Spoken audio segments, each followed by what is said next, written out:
fact that she's felt alone. And see how much she does of that? What's it like for you to hear evocative responding, right? A ton of evocative responding. Deserted in this relationship. What happens for you when she talks about this?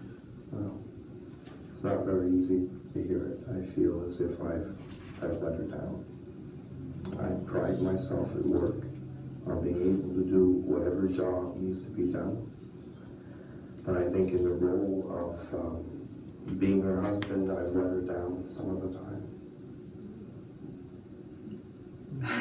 In the you're talking about the role, right? It's sort of like you feel being a husband is a job and you should be able to do it no matter what, and somehow you failed in doing it. Is this what am I hearing you? Well, in some ways that's how it feels, and what I hear from Prue is that I haven't done a very good job of it, of letting her down some of the time. Right. It was almost like that was a heightening, right? And he said you failed at it, she repeats it again to him. When I think of her as my wife, and I've got the role as husband, it's a lot easier to think about it. But when I start to think of you as Prue, it gets more confusing. It's harder to think of having let her down.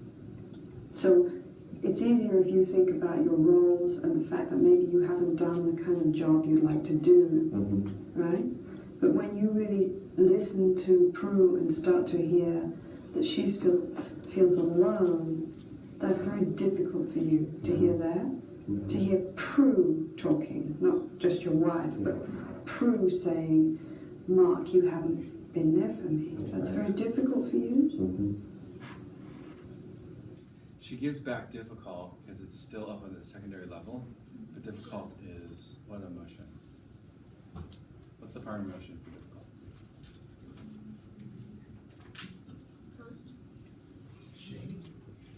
Ashamed? Sad?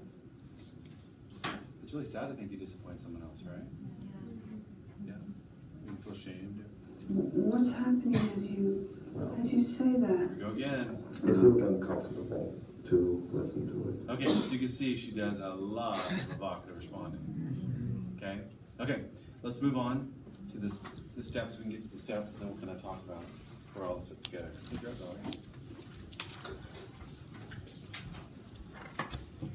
Here's the sheets.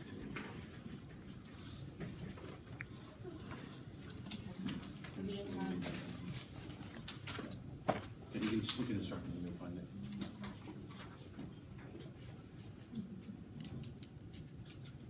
Okay. All right, so if you want to go, where is it on iTunes? Yeah. Okay. All right, so if you were to go through and formally take the formal training of EFT, this is how she would have you do it. We were just talking about this before class, so this isn't really actually how we do it. So we'll go ahead and talk about what she would have you do, but then we're going to do it totally not that way.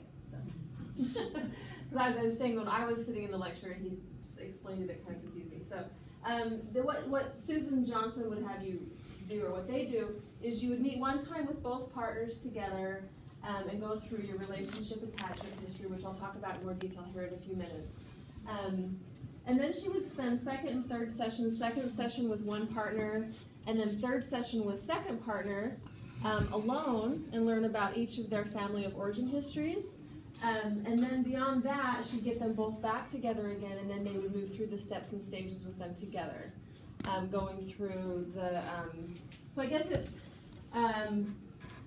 so it's 3 stages, 9 steps, and you would do all of those together with both partners beyond the fourth session on.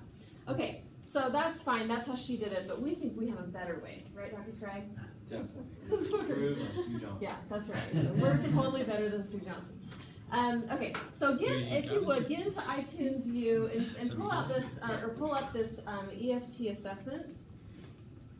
And so we're just going to go through stage 1 here, which is, I think, for me, having recently been where you guys are sitting, I think this is really important, because what we're going to be talking about here is how to work with somebody where you're going to be de-escalating them, where they come in and they're pretty deeply set in their cycle, and you're going to try to, what you're doing is you're trying to help them understand what they're experiencing, because they're in a lot of chaos, and you're probably feeling a lot of chaos, and so we're trying to make sense of what they're doing, right? Okay, so we're going to do, step one is the alliance and the assessment, creating an alliance and clarifying conflict issues in the core attachment struggle. So the thing that kind of resonates the most with me, so first of all, okay, I'll talk about that in a second. What you're going to be wanting to do first of all is you're going to want to have an understanding with a couple of how they interact one with another. So you're going to start with an assessment of their relationship attachment history between the two of them. And so Dr. Fry just put together this handy dandy little worksheet that you can use as a therapist, that you can just kind of have with you to help walk you through how you would be talking with them about what their own attachment history is with each other. And this is really nice. I kind of wish I had this when I was in your shoes, because we didn't have this, and so you guys were lucky. So, so as you're sitting there just spending time with them, you'll just ask them these questions, and this is a really great way to just get a sense of how they interact with one another, what their history is, key moments of connection and disconnection. I always would talk, or still do, talk about what their favorite moments are, how they met, how they connect, what they like to do with one another, when they argue, when they are disconnected, when they feel the most distant with one another, things like that. So number two is how do they reconnect after they're disconnected? In other words, when they have a rupture, when they fight, what happens? How long are they apart? How do they get back together again? That's right. Number three, how do they let each other know that they need each other? Number four, what is your felt experience of the relationship? So this is just basically kind of a way for you to get a sense of how the partners experience one another. Really, really good way for you to just get to know how they get along with one another. And it can be a really organic way of just watching them too. It helps you get a sense of them interacting with one another. You kind of get to see the body language. I think it's really interesting. I have a fairly, in my office, in my home office, I have a long couch, so it's really fun to sort of see where they sit, how they interact, what their body language is, how close they are, how they look at each other, like things like that. And it's a formal way for you to really get a sense of how they interact in their key moments of connection and disconnection. All right? So that's sort of the relationship history with one another. Now, so Sue Johnson would say this is sort of assessment, kind of your first session, getting to know them as a couple. And oftentimes this is why they're here, right? So this is a good place to start, because they're here because they're not doing well in their relationship, which is why they're paying you. Let me add to this. Yeah. That, sometimes when couples come in, they're ready to tell their story. And that if you remove their formal assessment, then it disrupts the story being told. And you can kind of sense that when they come in, that they're ready and that you're not just jumping into a bunch of questions. And so you could even actually turn this into a questionnaire they could fill out before they come in, if you want to operate that way. Or you just wait. You say, well, tell me a little bit about what brings you in here today. And then they kind of describe their story, and you hear a little bit of it, and you go, okay, that's really helpful. Thank you for sharing that with me. Would you mind if I went through a couple of questions to add some additional information? And then you go into it, right? So to jump right into it probably is a little less respectful of them and what's going on with them, before you have the context of how they describe the story of their relationship. So I might start more with that. I can't find the document. It's in the materials, yeah. What's the name of it? EFT assessment. I think we only have the second page. Oh, did it pop up? It's She's saying it's just one page. One Yeah. sheet. Oh, I was so confused. There you go. Yes. That's it. I was just saying that's a really good point, because I guess if they're here for like an affair or something that's totally different, that's a good point. I will always say to whoever is there, whether it's an individual or a couple, tell me what's the most important reason why you're here, and let's start there. Because you're right, if we kind of come in with our own agenda, that never is going to work well. I mean, they'll eventually get you there because Right, that's why they're there, so that's really respectful to actually And they start. might answer a lot of these questions as they're telling their story. Yeah. You can like see what's embedded in there, you know.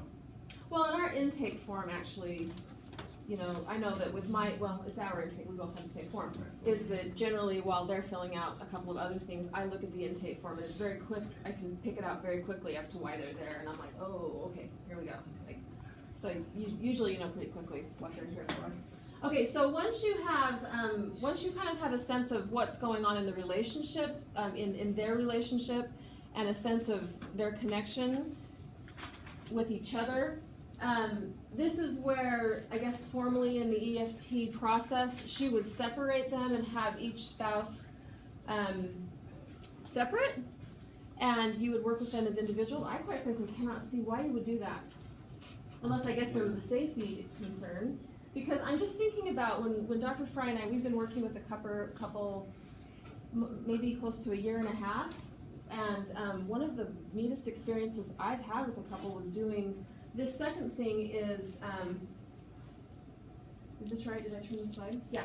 Okay, so the thing after you start looking at, so if you go back, we're talking first about the relationship history, and then next after that, where the formal EFT people would have them separate, we would actually keep them together as a couple, but you would break into learning more about, you change topics a little bit and start learning about each individual's sort of family of origin attachment history. And this is really nice because, like I was saying before, and then I kind of digressed, is when you get to learn more about each individual's family of origin history, I personally found in this couple that I was starting to talk about, is that sometimes when there's a lot of problems in the marriage, but you start letting one of the partners talk about their very painful childhood, you might find in the other partner a softening that you will never get when they're talking about the marriage. You remember that? Yeah, totally. Oh my gosh, like this couple, this woman was so, and kind of in some ways, even 18 months later, is still really, really angry at her husband because of his infidelity and sexual acting out history. Every time her husband talks about his very, very sad childhood, his wife cries because she's so sad about all the things that her husband went through. And so for her to have missed that, and for her to be out of session and us just listening to his story without her experiencing that, to me would be a tragedy, because that's a real bond that they have shared, because she got to participate in our learning about his avoidant attachment history because of his childhood. And so to me that feels like a real lost or missed opportunity that she got to sit there and listen to us speak to him and learn all about these things. So as part of this assessment process, we learn about the individual attachment history. So what that means is we learn about, so what was their model of attachment relationship like? Meaning as children before so what precedes their couple's relationship, were their parents, so each individual, we kind of zoom in on one of each partner, right? Were their parents close, affectionate? How were the arguments in their family of origin homes resolved? Were individuals able to give and receive care? Were emotions accepted? Then we move on to, did the clients have a secure relationship with a dependable parental figure? How was there any abuse history or history of loss? And how did each individual cope with these things? And to whom did each partner turn for comfort and confiding now? So there's always going to be a lot that informs what they're experiencing in their partnership. I mean, a lot, not just a little bit, but a lot is going to be informing what they're experiencing in their partnership now from their family of origin or from their childhood. So I personally feel like I just can't even imagine why you wouldn't want to be having the partner in the room to have a better understanding of what's going on, because it's like woven together like a spider web, in my opinion. I have a client right now who's really volatile, and when we brought up attachment history, he just shut us down. He's like, we're absolutely not going to go there. We're not going to talk about this. He has referenced it in 2 separate sessions. We're not going back. This has nothing to do with it. But I mean, he's really, the wife did today tell us a little bit about her attachment history, but he is so volatile. I just wonder, I don't know if maybe there'd be a It's probably like so much trauma. That sounds to me like somebody who's been through an extensive amount of trauma in their childhood. Wouldn't you say that there's probably so much trauma that maybe individual therapy would be recommended just because it's unresolved and complex, and so there's probably not a good holding environment for couples therapy?